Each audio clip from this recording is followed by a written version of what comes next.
主席，我先申報我係國際調解院在冊嘅調解員啦，亦都係根據國際法成立嘅亞洲非洲法律協商組織香港區域仲裁中心嘅主任。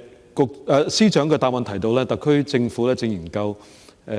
同國際調解院咧設立一個大宗商品交易嘅專屬調解員名冊嘅。我個問題咧就想問一問。香港嘅國際法律人才培訓學院咧，以下嚟會唔會舉辦同埋幾時舉辦啲相關嘅課程，培養律師去更加或者係調解員啦，更加認識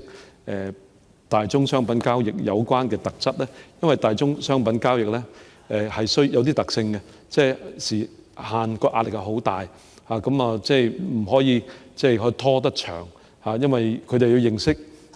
即係多方面嘅嘢啦，譬如供應鏈啦。採礦啊、農業啊、能源啊，亦都要認識唔同有關協會嘅合約範本啦 ，GAFTA、FOSFA、RSA 大把啊，好多嘅專業嘅名詞，咁亦都要了解貿易壁壘嘅出口管制等等。多謝司長。司長係。咁關於呢個最新嘅發展，都係啱發展咗冇幾耐，我哋啱先知嘅啫。咁但係即係關於各地調解院個培訓嘅所謂啲交流嘅課程咧，可能大家都理解，其實我哋係全部係度身訂造，基本上咧就冇一個固定課程。最緊要就係滿足到社會業界嘅需求。咁既然而家有呢個咁嘅新嘅舉措喺度，咁當然好順理成章咧。呢個都係將來我哋必定會係考慮其中一樣嘢，亦都完全明白。即係阿 Nick 講嗰個，即係大宗商品佢有個獨特性，你都要令到自己係熟悉呢方面嘅法律咧，先至有資格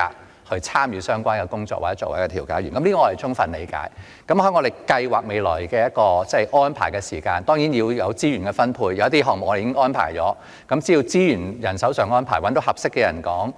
有明白都有呢個需要咧，我哋一定係會安排相關嘅課程咧，去配合調解院呢個最新嘅發展。